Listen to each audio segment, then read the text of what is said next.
Et je suis arrivée en Centrafrique, en Oubangui-Chari, en 1958, c'est-à-dire depuis 56 ans. J'ai donc assisté à la naissance de la République, à l'indépendance, puis je peux dire que j'ai vécu tous les coups d'État, toutes les mutineries, toutes les années blanches. Pratiquement, j'étais toujours là. Je dirige donc une école qui était uniquement une école de filles jusqu'en 1994. Mais en 1994, avec l'arrivée des réfugiés rwandais, j'ai senti qu'il fallait que je prenne aussi les petits garçons réfugiés rwandais. Donc, depuis 20 ans, il y a quand même quelques garçons ici. Mais enfin, ce sont la majorité des filles. Parce que je pense que c'est ça qu'il faut. Ce sont d'abord les filles qu'il faut bien éduquer, bien instruire. Quand j'étais petite, je voulais venir en Afrique. Tout ce qui m'intéressait, c'est tout ce qui était les poupées noires, les jouets, les livres. Oui, je ne sais pas pourquoi, j'aimais ça. J'étais attirée par... bon. Et alors, c'est pour ça qu'à l'âge de 14 ans, j'étais à la messe et puis il y a eu un missionnaire qui a parlé. Alors, après la messe, je suis allée le trouver. Je lui ai dit, mais mon père, je veux partir avec vous en Afrique. Il m'a dit, mais tu as quel âge? Je lui ai dit, j'ai 14 ans. Il m'a dit, non, il faut réfléchir un peu, tu es beaucoup trop jeune. Il faut d'abord prier, réfléchir, et puis après, tu verras. Bon, voilà, j'étais un peu déçue.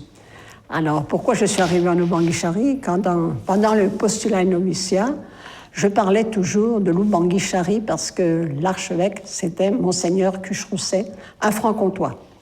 Alors, je me disais, c'est là-bas que je vais aller, puisqu'il y a un franc-comtois. Effectivement, quand je suis arrivée, l'archevêque était au pied de l'avion pour m'accueillir, ce qui était un peu exceptionnel. Mes parents m'ont appris beaucoup de choses. D'abord, le respect des autres, et puis la foi. Ils m'ont inculqué la foi, m'ont appris le respect, le travail, beaucoup le travail, et ne pas se plaindre tout le temps. On n'avait pas tout ce qu'on voulait, mais quand même, ils nous ont appris à travailler dans l'honnêteté. Je vois une chose, par exemple, on n'a jamais acheté quoi que ce soit sans avoir l'argent. On n'a jamais emprunté quoi que ce soit. Si on avait l'argent, on achetait, ils achetaient ce qu'on avait besoin. S'il n'y avait pas l'argent, on s'en passait. Parce que trop souvent, je trouve qu'ici, les gens aiment emprunter. Non, c'est pas normal qu'on emprunte comme ça continuellement de l'argent. Quand on est habitué tout petit, on se contente de ce qu'on a. Voilà. Quand c'était mon anniversaire, le 20 avril, je réunissais les amis, on était 50, 100 personnes là, les amis apportaient à manger, et on mangeait comme ça ensemble, et puis on dansait, on s'amusait. Et un jour, j'ai dit à mon directeur spirituel, mais je n'ai plus envie de fêter mon anniversaire. Il m'a dit, mais tu n'as pas avec toi des réfugiés? J'ai dit, si. Il m'a dit, ben alors, fais la fête pour les réfugiés. Et à partir de maintenant, le 20 avril, c'est devenu la fête pour les réfugiés. Le repas, là, c'est pour les réfugiés. On célèbre la messe à l'école, et puis après, on fait la fête avec les réfugiés.